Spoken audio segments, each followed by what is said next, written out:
So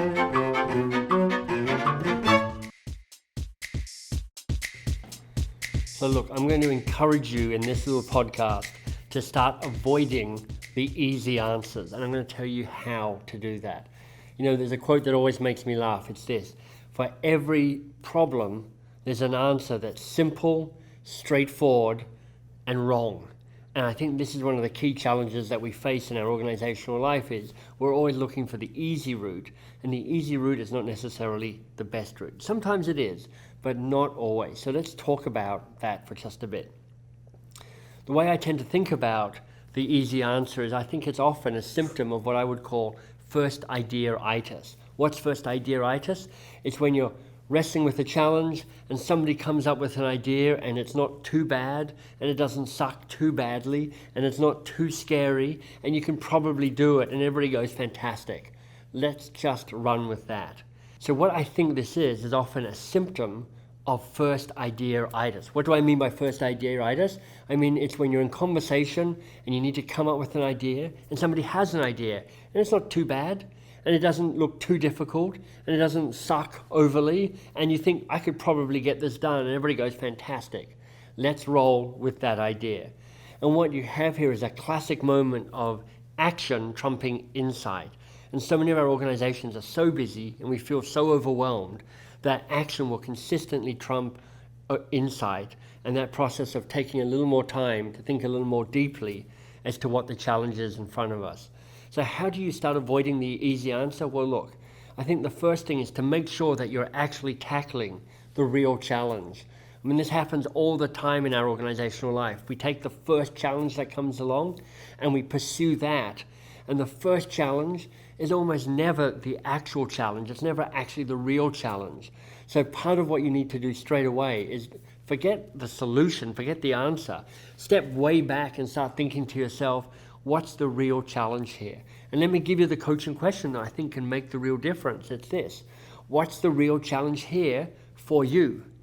It's simple, it's powerful, it's a good question to put in your back pocket, because what that does is it forces everybody to step back and go, are we solving the right problem or are we just solving the first problem? The second issue with first idea-itis is you probably just haven't got a range of good solutions to pick from.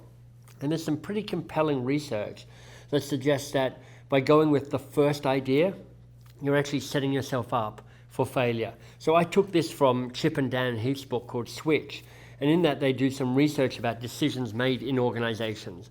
And they found 71% of decisions were binary. What do I mean by binary? It's either should we do this or should we not do it? Pretty straightforward. What they found is when they kind of tracked those binary decisions, they found that on average, they had a 52% failure rate. That is not very successful. If you're wondering how it fits on the scale of things, apparently teenagers have a more successful decision rate than 52%. And teenagers are terrible at making decisions. You probably, if you have teenage children of your own, you probably already know that. What they found is by adding a simple additional option to the table, so should we do this or should we do that or should we not, they found that lowered the failure rate down to about 32%. So a really significant change by generating new options. So if you're falling for first idea-itis, if you're going to take the easy option, you probably haven't figured out what are all the things that are on the table that we could do. So let me give you some questions that I think can really help you there. There's the kind of default questions that I go with. When we think of this challenge, what ideas could we have that would have the most impact? And of course, I'd love you to use what I call the best coaching question in the world. You go, great, and what else could we do that would have impact? Lovely, what else would have impact? Then perhaps what would be the fastest thing to do? Love that question because it's about speed. What would be the fun thing to do? What would be worth doing even if we failed? I think that's a lovely question. It's a version of the what would we do even if, what would we take on if we had no fear, which I quite like, but I think the question is better when it's phrased, what would we do even if we knew that we would probably fail trying to do it?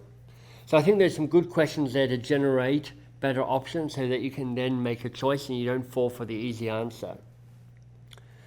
And then I think the third thing, and this is kind of a more philosophical piece, is by taking the first solution, you're defaulting to easy.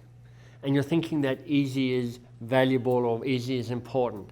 And honestly, there are times where it is. There's that saying about cutting the Gordian knot, which is if things get too complicated, sometimes a straightforward, easy solution, instead of trying to untangle the knot, you get a sword and you cut through it, is absolutely the right approach. But I think often it's actually just a bit lazy to say, you know what, I could push myself, I could push my team, we could challenge ourselves to go bigger and bolder, we could step away from mediocrity, but instead, just because it's easy that way, we'll just go with first idea-itis, we'll just go with the easy answer.